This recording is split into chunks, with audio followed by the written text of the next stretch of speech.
The karaoke machine was definitely overkill for a 30-second birthday party, but my best friend Maya had insisted on it. "Come on, Jess," she'd said while we were setting up the decorations in my backyard that morning. "When's the last time we all got together and just had fun? No work stress, no relationship drama, just good friends celebrating you." She was right, of course.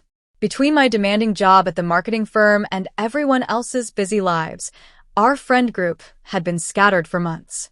Getting all 12 of us together for my birthday felt like a minor miracle, especially on a Saturday evening in October when everyone had conflicting plans and obligations. Besides, Maya had added with that mischievous grin I'd known since college, "Wait until you see who's singing what." I may have created a very specific playlist. By 8 p.m., my backyard was full of laughter, the smell of barbecue, and the sound of my friend David absolutely butchering "Don't Stop Believin'," while everyone cheered him on. Maya had been right, this was exactly what we all needed.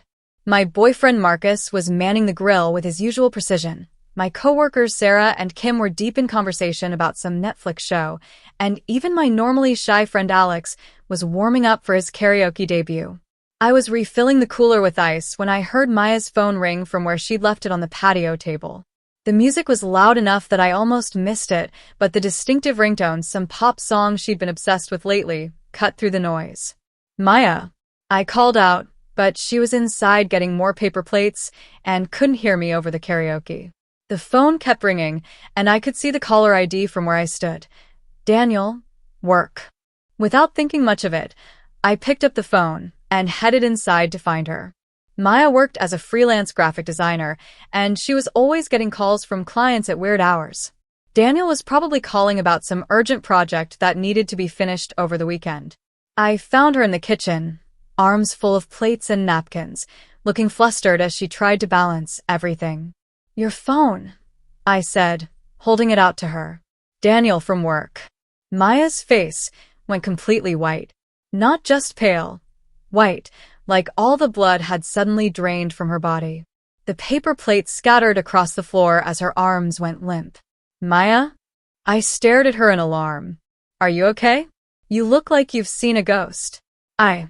She reached for the phone with shaking hands, but it had already stopped ringing. "I'm fine. Just tired, I guess." But she wasn't fine. In the 6 years I'd known Maya, I'd never seen her look like that. She was staring at the phone screen like it might explode, her breathing shallow and rapid. "Who's Daniel?" I asked. "You've never mentioned a Daniel before." He's a new client," she said quickly, not meeting my eyes. "Just some guy who needs logo work done. It's nothing important." The phone started ringing again. Same contact name, same ringtone. This time, Maya fumbled to answer it before I could even move. "Hi," she said, stepping toward the far corner of the kitchen and lowering her voice. "This isn't a good time. Can I call you back later?" I couldn't hear the response, but I could tell whoever was on the other end was upset. Maya's voice got even quieter, almost a whisper. "No, I can't talk about that right now. I'm at a party, and what? No, Daniel, you can't just..." Her voice cracked. "Please. I'll call you tomorrow, I promise." She hung up and stood there for a moment with her back to me, her shoulders shaking slightly. "Maya, what's going on? Who was that really?" "I told you, it's just work stuff." She turned around, and I could see she was fighting back tears. Some client being demanding about deadlines. You know how it is. I did know how it was. Maya had complained plenty of times about difficult clients over the years. But she'd never reacted like this. Never looked scared. "Are you sure you're okay? You seem really upset." "I'm fine," she insisted, bending down to collect the scattered paper plates. "Let's get back to the party. This is your birthday, not crisis management time." But as we walked back outside together, I couldn't shake the feeling that something was very wrong. Maya spent the rest of the evening acting almost normal, laughing at jokes, participating in conversations, even doing a surprisingly good rendition of Respect on the karaoke machine. But I'd known her too long not to notice the signs. She kept checking her phone obsessively. She jumped every time it made any sound. And whenever she thought no one was looking, her face fell into an expression of barely controlled panic. Marcus noticed too. "Is Maya okay?" he asked quietly while we were cleaning up later that night, after everyone had gone home. "She seemed really off tonight." "I know. Some work thing upset her earlier, but she won't talk about it." "Weird. She's usually pretty open about that stuff." He was right. Maya and I had been best friends since sophomore year of college, when we'd been randomly assigned as roommates and discovered we both had an inexplicable love of terrible reality TV and an even more inexplicable ability to eat our weight in Thai food. We'd seen each other through breakups, job changes, family drama, and every other major life event of our 20s and early 30s. Maya told me everything, and I told her everything. We were the kind of friends who knew each other's Netflix passwords, emergency contacts, and deepest fears. Which is why her behavior that night bothered me so much. I tried to put it out of my mind over the next few days, but Maya continued acting strange. She was slower to respond to texts, our usual lunch dates kept getting canceled due to work emergencies, and when we did talk, she seemed distracted and jumpy.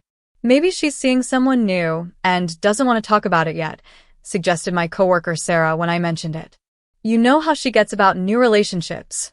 All secretive until she's sure it's going somewhere." That was true. Maya had a history of keeping new romantic interests under wraps until she'd figured out whether they were worth introducing to the friend group. But this felt different. This felt like fear, not excitement. 2 weeks after my birthday party, Maya finally agreed to meet for our usual Thursday night dinner at the Thai place near her apartment. I was hoping a familiar routine in a comfortable setting might help her relax enough to tell me what was really going on. "So," I said after we'd ordered our usual dishes, pad thai for her, green curry for me, spring rolls to share. "Want to tell me what's been eating at you lately?" "Nothing's eating at me," Maya said, but she was shredding her napkin into tiny pieces, which was something she only did when she was really anxious. "I've just been busy with work." "Maya, come on. It's me. You've been acting weird since my birthday party, specifically since that phone call from Daniel." "Who is he really?" She went very still. "I told you, he's a client." "Okay, but what kind of client calls you crying on a Saturday night and makes you look like you're about to have a panic attack?" He wasn't crying. "So, you admit he was upset about something more than logo design." Maya sighed and put her head in her hands. "Jess, please just drop it. There are some things I can't talk about right now." "Can't or won't?" "Can't." "Why not?" "Maya, we tell each other everything. What could possibly be so bad that you can't trust me with it?" She looked up at me with an expression I'd never seen before, a mixture of guilt, fear, and something that looked almost like shame. "It's not about trust," she said quietly. "It's about protecting people." "Protecting people from what?" "From getting hurt unnecessarily." Our food arrived, which gave Maya an excuse to change the subject. We spent the rest of dinner talking about safer topics, work, movies, mutual friends, relationship drama. But I could tell she was forcing the conversation, working hard to seem normal. Whatever secret she was carrying, it was eating her alive. That night, I lay in bed staring at the ceiling, trying to piece together the limited information I had. Maya was hiding something big, something that involved a man named Daniel who called her at inappropriate times and made her visibly upset. She claimed it was about protecting people from getting hurt, which suggested that whatever the secret was, it affected more than just her. I ran through possibilities in my mind. Maybe she was having an affair with a married client? That would explain the secrecy and the guilt. Maybe she'd gotten involved in some kind of financial trouble? That would explain why she'd been canceling our usual dinners and coffee dates. Maybe she couldn't afford them anymore. Or maybe it was something else entirely, something I couldn't even imagine. I didn't have to wait long to find out. The following Saturday, our friend group had plans to meet for brunch at this trendy place downtown that had finally gotten an opening for a large party. It was supposed to be a celebration of Alex's new job, but really it was just an excuse for all of us to get together again after the success of my birthday party. Maya had tried to back out, claiming she was feeling under the weather, but I convinced her to come. In hindsight, I should have let her stay home. We were seated at a long table on the restaurant's outdoor patio, the kind of setup where conversations naturally split into smaller groups. I was at one end talking to Kim and Sarah about some office gossip, while Marcus and Alex were debating sports statistics. Maya was in the middle of the table, picking at her eggs Benedict and only half listening to David's story about his latest Tinder disaster. That's when I saw him. A tall man with dark hair and an expensive-looking jacket was walking toward our table, scanning the faces like he was looking for someone specific. When his eyes landed on Maya, his expression shifted from searching to determined. Maya saw him at the same moment I did, and the reaction was immediate and dramatic. Her fork clattered against her plate, her face went ashen, and she started to half-rise from her chair like she was planning to run. "Maya-chan?" the man called out, loud enough that several nearby tables turned to look. "Oh shit," Maya whispered, sinking back into her chair. The man reached our table and stood directly behind Maya's chair. Everyone in our group had stopped their conversations and was now staring at this stranger who'd interrupted our brunch. "We need to talk," he said, his voice carrying an edge of barely controlled anger. "Daniel," Maya said quietly, not turning around to look at him. "This really isn't the time or place." "When is the time and place, Maya? You won't answer my calls, you won't respond to my texts. You keep saying you'll call me back, and then you don't." I realized this was the Daniel from the phone calls, and suddenly I was paying very close attention. So was everyone else at the table, though they were trying to pretend they weren't. "Can we please discuss this privately?" Maya's voice was pleading. "I'm tired of private discussions," Daniel said, his voice getting louder. "I'm tired of secrets and lies and being told to just wait a little longer.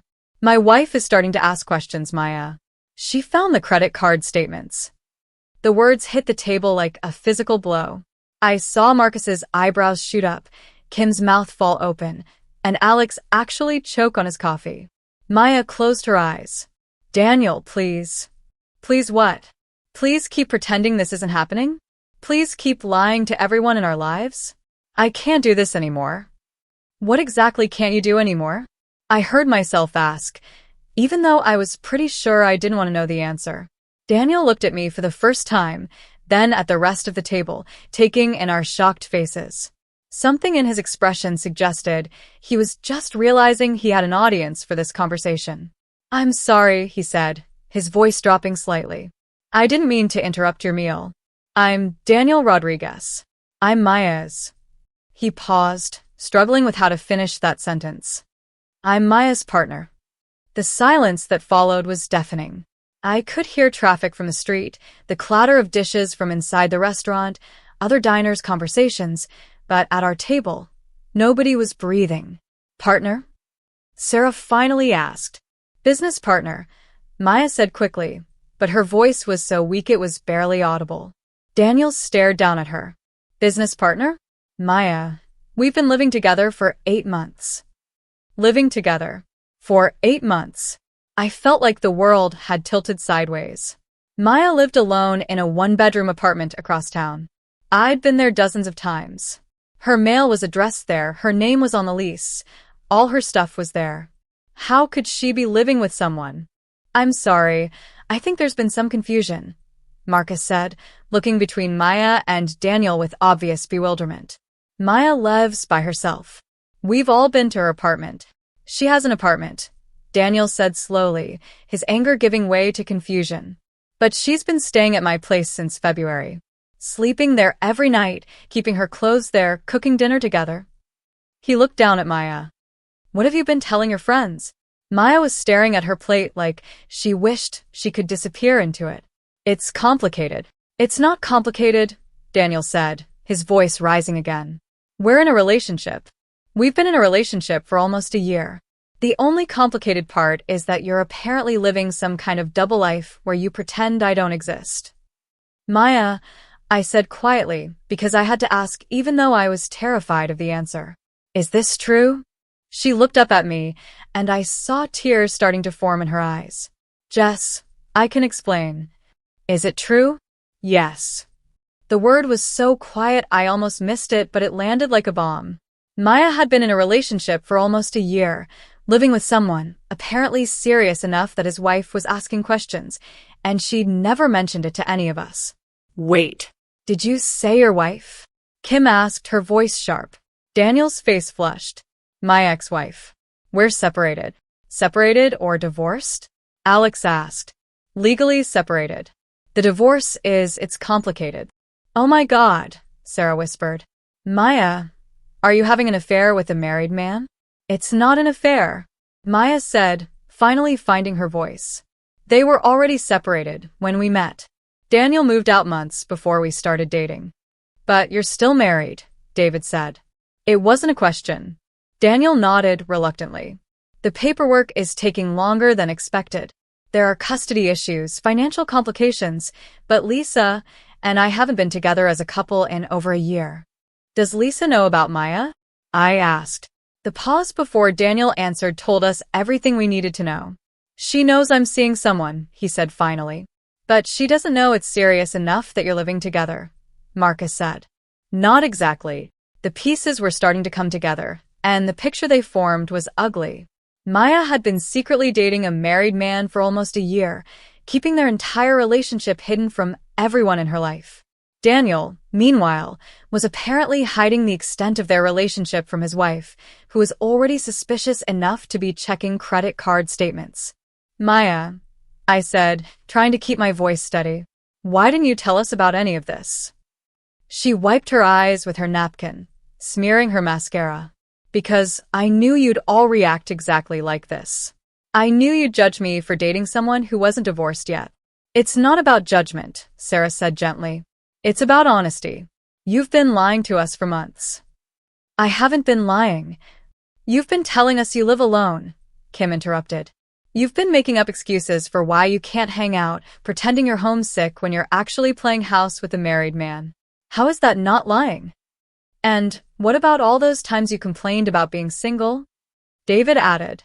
All those conversations about dating apps and blind dates and how hard it is to meet good men? We were giving you advice and trying to set you up with people while you were already in a serious relationship. Maya was crying openly now. I wanted to tell you. I wanted to tell all of you, especially you, Jess. But it started out casual, and then it got serious so fast. And by the time I realized how deep I was in, I didn't know how to explain it. You could have just told the truth, I said, but even as I said it, I could hear how hurt I sounded. The truth is messy, Daniel said, sitting down heavily in the empty chair next to Maya. The truth is that I'm 34 years old, and my marriage fell apart because my wife and I wanted completely different things. The truth is that I met Maya at a coffee shop 8 months ago and fell in love with her before I even knew her last name. He reached over and took Maya's hand, a gesture that was clearly automatic and comfortable between them. The truth is that we've been living together and talking about getting engaged, but I can't propose until my divorce is final, and Maya can't tell her friends about me because she's ashamed that I'm not technically single yet. I'm not ashamed, Maya protested weakly. Aren't you? Maya, you introduce me to store clerks and waitresses, but you won't introduce me to your best friends. You'll go to dinner with my coworkers, but you won't bring me to birthday parties. You have pictures of us on your phone, but none on your social media. If that's not shame, what is it? The accuracy of his words seemed to hit Maya like physical blows. She was sobbing now, her shoulders shaking. I was scared, she whispered. I was scared you'd all think I was stupid for getting involved with someone in such a complicated situation. I was scared you'd tell me to end it. Would you have? I asked. If we'd told you to end it, would you have? Maya looked at me through her tears. No. I love him too much. The simple honesty of that statement somehow made everything worse. This wasn't a casual fling or a moment of poor judgment. Maya was in love with this man, had been building a life with him, and had felt like she had to hide it from the people closest to her. Maya, Alex said gently, how did you think this was going to end? Did you think you could keep us separated forever? I thought the divorce would be final by now, she said. Daniel's lawyer said it would only take a few months, but his wife keeps stalling the proceedings. I thought by the time I introduced him to everyone, he'd be officially single. But I'm functionally single, Daniel protested. Lisa and I don't live together, We don't sleep together. We're not working on our marriage. We're just waiting for a judge to make it official. That's not the same thing, Sarah said bluntly. And you know it's not the same thing, or you wouldn't have hidden the extent of your relationship from her. Daniel's jaw tightened. I didn't hide it. I just didn't volunteer details that would hurt her unnecessarily. What details? Marcus asked. That I'm living with someone. That I'm in love with someone. That I'm planning to marry someone else as soon as I'm legally free to do it. The casual mention of marriage plans hit me like another surprise. Not only had Maya been in a secret relationship for almost a year, but they were apparently discussing marriage. You're planning to get married? I asked. Maya nodded miserably. We were talking about it. After the divorce is final. When is the divorce supposed to be final? It was supposed to be finalized last month, Daniel said. But Lisa's lawyer filed a motion to revisit the custody arrangement, which pushed everything back. Now we're looking at maybe January, possibly later. And until then, you're both just going to keep lying to everyone in your lives? We're not lying, Maya started. You're lying, Kim interrupted. Maya, I asked you just last week if you were seeing anyone, and you said no. That's a lie. And I've been telling Lisa that I'm not ready for anything serious yet, Daniel admitted. That I need time to focus on myself and the kids before I start dating again. How many kids? David asked. 2. Emma's 7 and Jake's 5. More information that was news to all of us. Maya had been in a serious relationship with a man who had 2 young children, and she'd never mentioned any of it. Do the kids know about Maya? Sarah asked. Daniel and Maya exchanged a look that was somehow both intimate and guilty. They know I have a friend who comes over sometimes, Daniel said carefully. A friend, I repeated flatly. We thought it would be confusing for them if they got attached to Maya, and then things didn't work out, Maya explained. Kids that age don't understand complicated adult relationships. So you're lying to his children too. We're protecting them, Maya said defensively. From what? From knowing that their father is in a loving relationship with someone who makes him happy. From getting their hopes up about having a new family before we know for sure that's what's going to happen, Daniel said. I looked around the table at my friends' faces. Everyone looked stunned, hurt, and more than a little angry. This wasn't just about Maya keeping a boyfriend secret. This was about an elaborate web of lies that had been going on for months, affecting multiple families and relationships. Maya, I said slowly, do you realize what you've done? I made some mistakes. You didn't make mistakes. You made choices. You chose to lie to us, repeatedly, for almost a year. You chose to let us give you dating advice when you were already living with someone. You chose to let us worry about you being lonely when you weren't. You chose to complain about being single when you were planning a wedding. And Daniel, Marcus added, you chose to lie to your wife about how serious this relationship is. You chose to hide Maya from your children. You chose to build a life with someone while still being married to someone else. My marriage was over long before I met Maya, Daniel said angrily. But your marriage isn't over, Alex pointed out. You're still married. You're still living in the same city as your wife, still sharing custody of your children, still working out financial arrangements. That's not over. That's ongoing. What do you want us to do? Maya asked, her voice rising. Break up because the paperwork isn't finished yet? Pretend we don't love each other because his divorce is taking longer than expected? We want you to stop lying, I said. We want you to be honest with us, with his wife, with his children. We want you to stop sneaking around like you're doing something wrong. But we're not doing anything wrong, Maya insisted. Then why all the secrecy? Kim asked. If you're not doing anything wrong, why couldn't you tell us about Daniel? Why can't Daniel tell his wife how serious you are?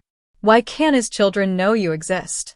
The silence that followed that question stretched uncomfortably long. Finally, Daniel spoke. Because we know how it looks. We know people will judge us. For good reason, Sarah said quietly. Because it does look bad. It looks like you're having an affair and Maya is helping you lie about it. It's not an affair, Maya said again, but her voice lacked conviction. Maya, you're in a secret relationship with a married man who's lying to his wife about you. What would you call that? Maya opened and closed her mouth several times, but no words came out. And what about us? I asked, feeling a surge of anger that surprised me. What about your friends who have been there for you through everything? Did you think about how it would feel to find out that you've been lying to us for months? Did you think about how it would feel to realize that you don't trust us enough to tell us the truth about your life? I do trust you. No, you don't. If you trusted us, you would have told us about Daniel from the beginning. You would have asked for our support instead of lying to our faces. Maya was crying again, and Daniel was rubbing her back in a way that suggested this wasn't the first time he'd comforted her through tears about this situation. What do you want us to do? He asked, looking around the table at our faces. Tell me what we need to do to fix this. Be honest, Marcus said immediately. With everyone. With your wife, with your kids, with Maya's friends, with your own friends and family. And if that hurts people? Maya asked. Then it hurts people, Sarah said bluntly. But at least it'll be honest hurt instead of being built on lies. What if Lisa uses it against Daniel in the divorce? What if she tries to get more custody time or more money because she finds out he's been living with someone? Then that's a risk you have to take, David said. Because the alternative is continuing to lie to everyone indefinitely. And what about you guys? Maya looked around the table at all of us. Are you going to forgive me for this? Are we going to be okay? I looked at my best friend, this person I thought I knew completely, and realized I had no idea how to answer that question. How do you forgive someone for lying to you for months? How do you trust someone who's proven they'll keep major secrets when it's convenient for them? I don't know, I said honestly. Maya, this isn't just about you having a boyfriend I didn't know about. This is about you looking me in the eye and lying to me over and over again. This is about you letting me worry about you, give you advice, try to help you with problems that didn't exist. This is about you not trusting me with something huge in your life. I wanted to tell you, but you didn't. For almost a year, you didn't. And now I'm finding out about it like this, in public, from a stranger who's upset because you won't answer his phone calls. Daniel winced. I'm sorry about that. I didn't know you were with friends. I was just frustrated because Maya's been avoiding me all week. Why have you been avoiding him? Kim asked. Maya wiped her nose with her napkin. Because his wife saw us together. Last weekend, at the grocery store. We were shopping for dinner, and she was there with the kids. She didn't say anything to us, but I could tell she recognized me. From where? I asked. I don't know. Maybe from Daniel's social media, or maybe he described me to her at some point.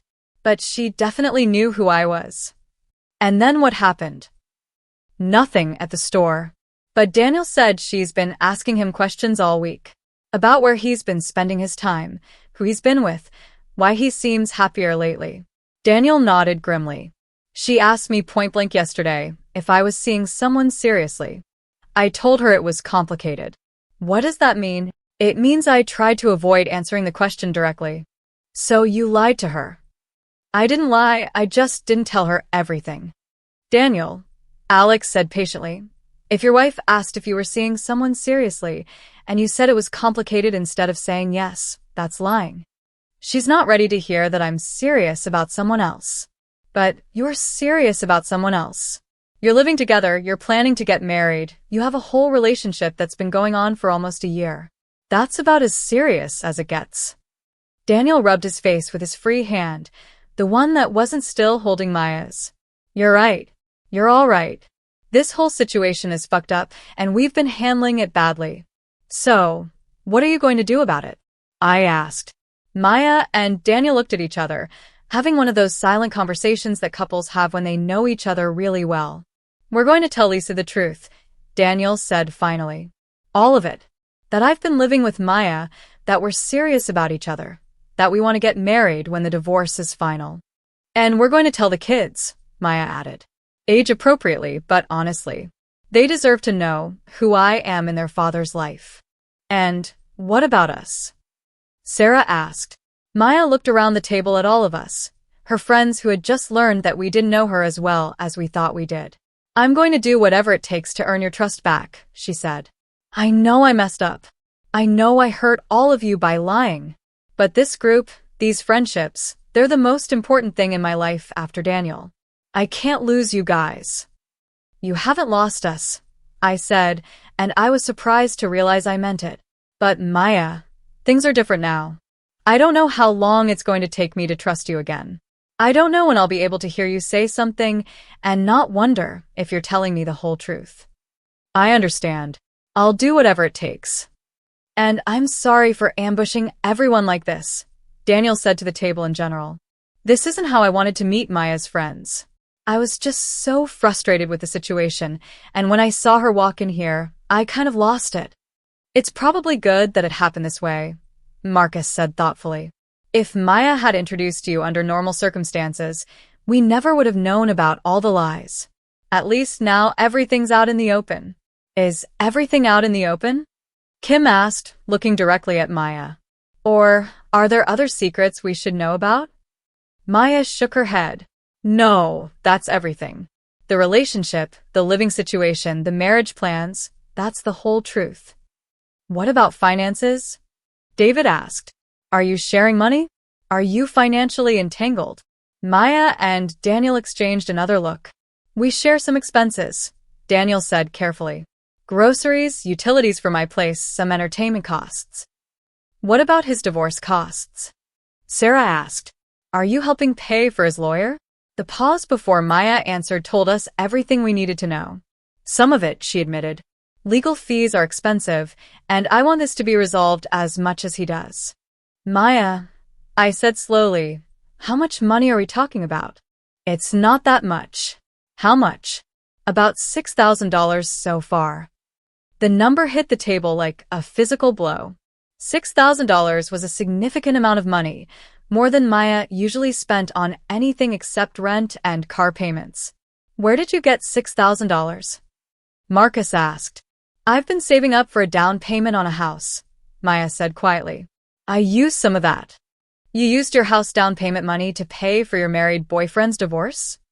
He's going to pay me back when the divorce is final and the assets are divided. What if he doesn't? Kim asked. What if his wife gets more than expected in the settlement? What if there isn't enough money left over to pay you back? There will be, Daniel said firmly. Lisa and I own the house jointly, plus we both have retirement accounts and savings. Even after the settlement, there will be enough to pay Maya back. But there's no guarantee, Alex pointed out. Divorces can get expensive fast. And if your wife finds out that you've been living with Maya and that Maya has been helping pay for the divorce, she might demand more out of spite. She's not like that, Daniel said, but he didn't sound entirely convinced. You don't know what she's like in this situation, Sarah said bluntly. Because you haven't been honest with her about this situation. You have no idea how she's going to react when she finds out the truth. We sat in silence for several minutes, digesting everything we'd learned. Maya had been in a secret relationship for almost a year, was living with a married man, was helping pay for his divorce, and had been lying to all of us about every aspect of her life during that time. It was a lot. Maya, I said finally, I need to ask you something, and I need you to be completely honest with me. She nodded. Are you happy? The question seemed to catch her off guard. What do you mean? I mean, setting aside all the complications and the secrecy and the lies, are you actually happy in this relationship? Is this the life you want? Maya looked at Daniel, then back at me. Yes. I know it's messy and complicated, but yes, I'm happier than I've ever been. Even though you can't tell your friends about it? Even though his kids don't know who you are?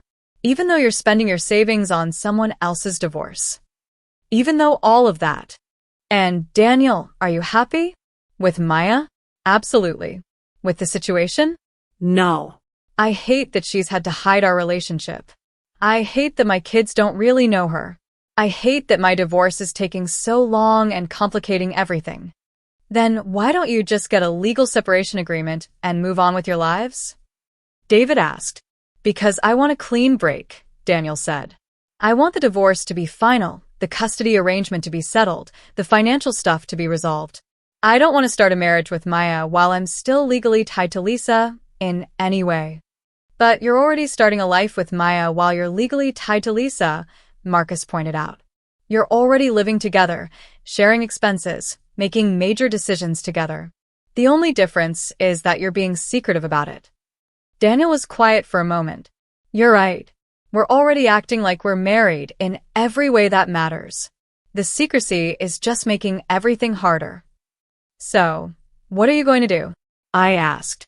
We're going to stop hiding, Maya said, reaching over to take Daniel's hand with both of hers. We're going to tell Lisa everything. We're going to tell the kids. We're going to stop sneaking around and start living honestly. When? Sarah asked. This week, Daniel said. I'll talk to Lisa tomorrow. It's going to be a difficult conversation, but it needs to happen. And Maya, what about your living situation? Kim asked. Are you going to give up your apartment? Maya looked uncertain. I don't know. Maybe I should keep it for now, until the divorce is final. So it doesn't look like I'm rushing into anything.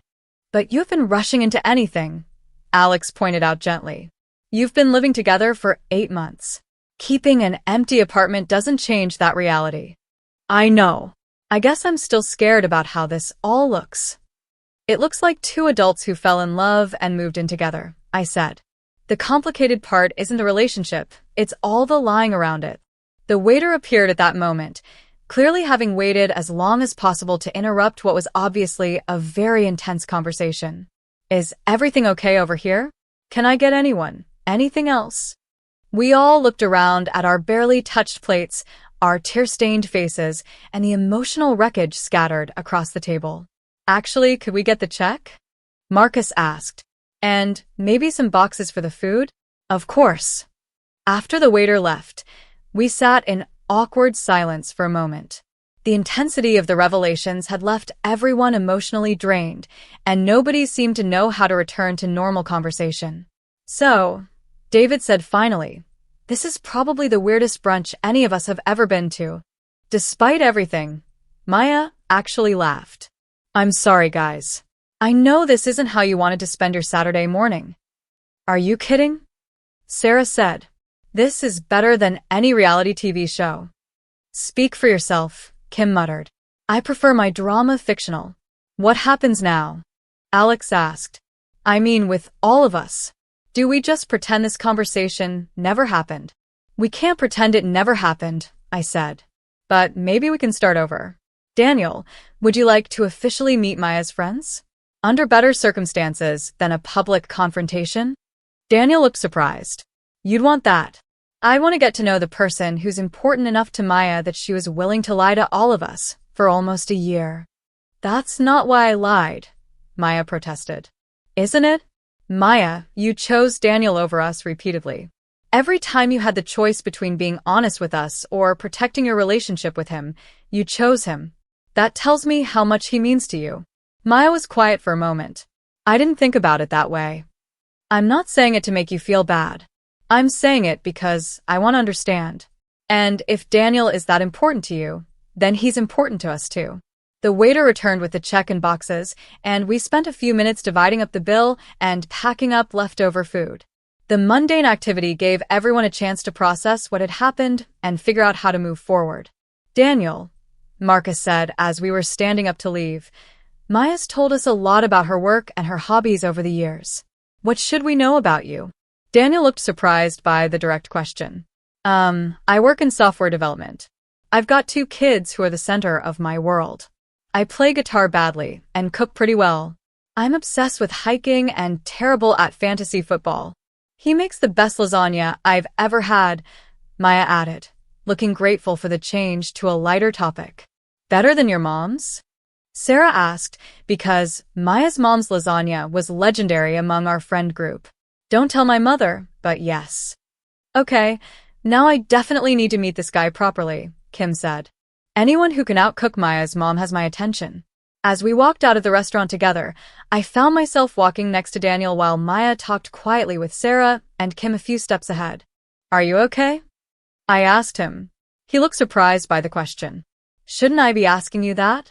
I kind of just blew up your friend's life in front of all of you. Maya blew up her own life by lying for months. You just forced the truth to come out. I didn't mean for it to happen like that. I was just so frustrated, and when I saw her sitting there with all of you, looking happy while I've been going crazy trying to figure out why she's been avoiding me. Why was she avoiding you?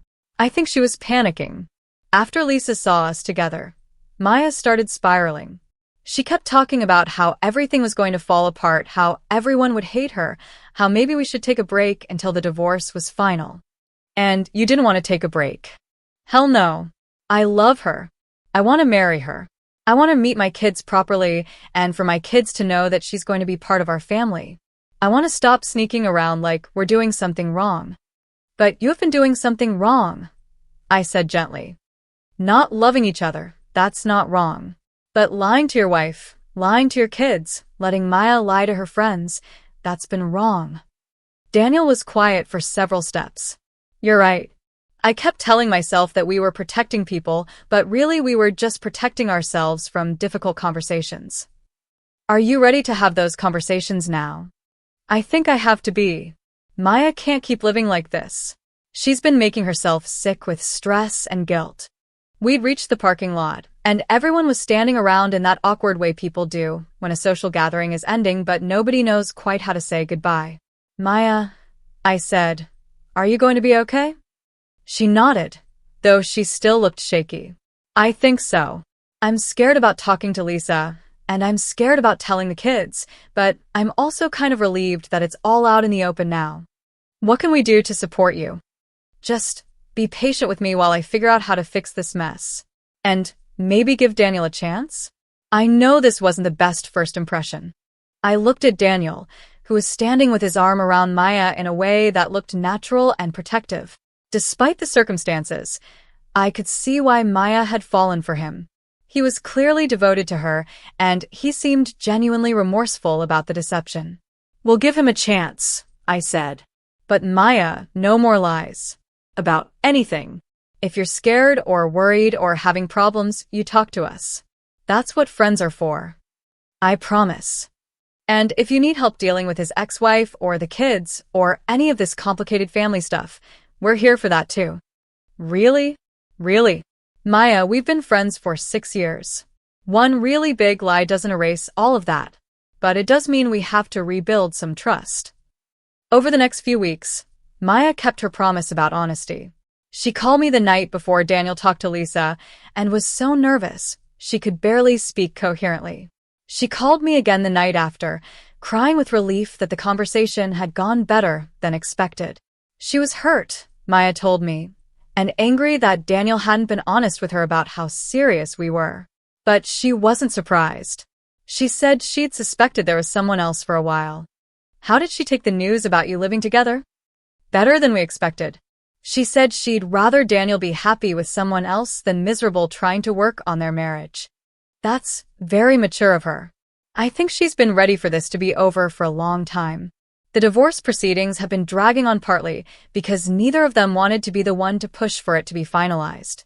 But now that everything's out in the open, they're both motivated to get it done. And what about the kids? We're taking them to lunch next weekend so I can meet them properly. As Daniel's girlfriend, not just as his friend Maya. I'm terrified. You'll be fine. Kids are usually pretty adaptable. What if they hate me? What if they think I'm trying to replace their mom? Then you'll deal with that when it happens. But Maya, Daniel loves you, and kids can usually tell when their parents are happy. They'll probably just be glad to see their dad in a good relationship. Maya did fine with the kids, as it turned out.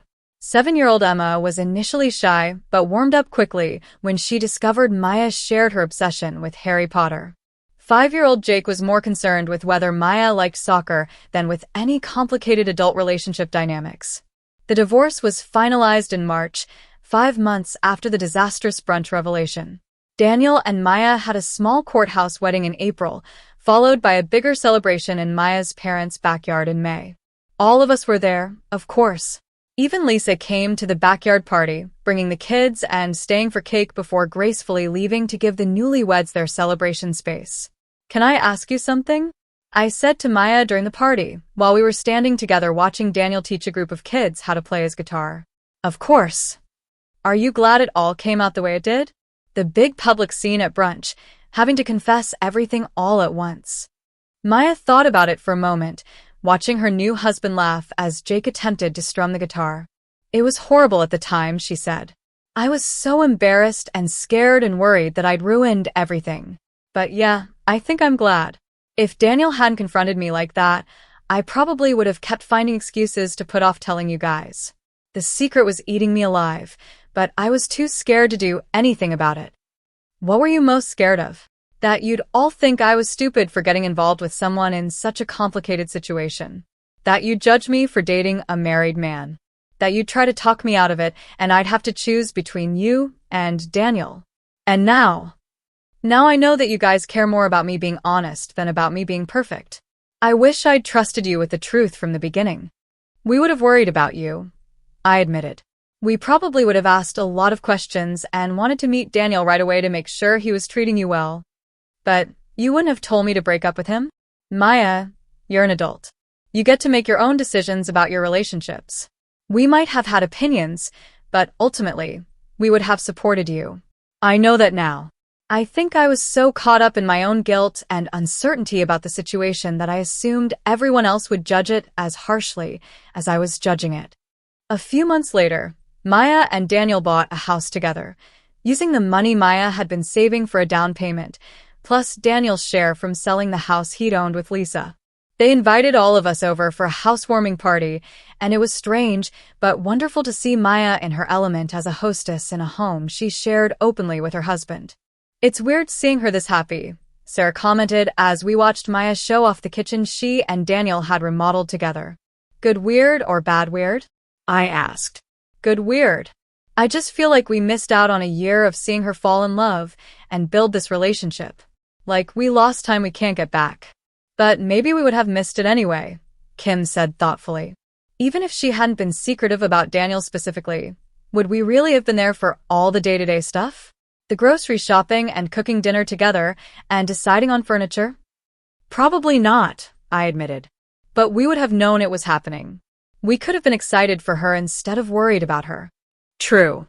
Although I have to say, watching her navigate blending families and step-parent stuff has been pretty interesting. Remember when Emma had that meltdown about Maya coming to her school play? And Maya spent 3 hours on the phone with us trying to figure out how to handle it without overstepping with Lisa, Sarah added. That was good, I said. That was the kind of problem we should have been helping her with all along. 2 years after the brunch revelation, Maya and Daniel hosted our friend group for Thanksgiving dinner. It had become a tradition. Those of us without family nearby would gather at someone's house for a Friendsgiving celebration. Lisa dropped the kids off early in the afternoon and stayed for a cup of coffee before heading to her own Thanksgiving plans.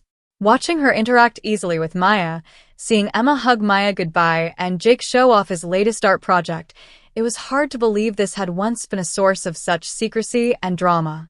Can I tell you something? Maya said to me while we were cleaning up after dinner. Always. I'm grateful for that awful brunch. Really? Really? I know it was messy and embarrassing and hurtful, but it forced me to stop living a double life. I couldn't keep track of all the lies anymore. I was exhausted from trying to keep everyone separate. I could tell. You seemed stressed all the time during those months. I was. I felt like I was constantly on the verge of being found out. Every time my phone rang when I was with you guys, every time Daniel mentioned wanting to meet my friends, every time one of you asked about my dating life, I was living in constant fear. And now I can just be myself. Daniel's part of my friend group. I'm part of his family. Everything is integrated and honest and real. No regrets. About the lying? Lots of regrets. About Daniel? None at all. As I drove home that night, I thought about secrets and lies, about the ways we protect ourselves and the ways we hurt the people we love in the process. Maya's deception had been painful and damaging, but it had also taught all of us something important about trust and forgiveness. The truth, as messy and complicated as it was, had ultimately set everyone free. Maya got to stop pretending, Daniel got to stop hiding his happiness, Lisa got clarity about her marriage, and the rest of us got our friend back, along with new insight into what real friendship could weather. Sometimes the worst thing that happens to a relationship is also the thing that saves it. Maya's secret, once exposed, had nearly destroyed our friendship. But working through the aftermath, the hurt feelings, the rebuilding of trust, the integration of her new life with her old friendships, had ultimately made all of our relationships stronger. I still think about that brunch sometimes, about the look on Maya's face when Daniel appeared at our table, about the moment when her carefully constructed double life came crashing down in front of everyone she cared about. It was brutal and awkward and painful for everyone involved. But it was also honest, finally, and sometimes honesty has to be brutal before it can be healing. Maya never lied to us again, not about anything significant. When she and Daniel had their first big fight, she called me crying instead of pretending everything was perfect. When she was struggling with step-parent issues, she asked for advice instead of handling it alone. When they started trying to have a baby and it was taking longer than expected, she shared her fears and frustrations instead of making up excuses for why she seemed stressed. The lies had created distance between us, but the truth, all of it, even the difficult parts, brought us closer together than we'd ever been. And Daniel? He turned out to be exactly the kind of partner Maya deserved, honest, devoted, and willing to do the hard work of building a blended family. Once the initial drama settled, it was easy to see why Maya had fallen for him. Though we all agreed he could have chosen a better venue for their first introduction than the middle of our brunch table. Next time you're dating someone secretly, Sarah had told Maya at the housewarming party, just bring them to dinner like a normal person. There won't be a next time, Maya had laughed. I'm never keeping a secret that big again. It's too exhausting. Good, I'd said. Because we're too nosy to let you get away with it twice. Maya had looked around at all of us, her friends who had stuck by her through deception and revelation and rebuilding, and smiled. I wouldn't want to get away with it, she'd said. This is so much better.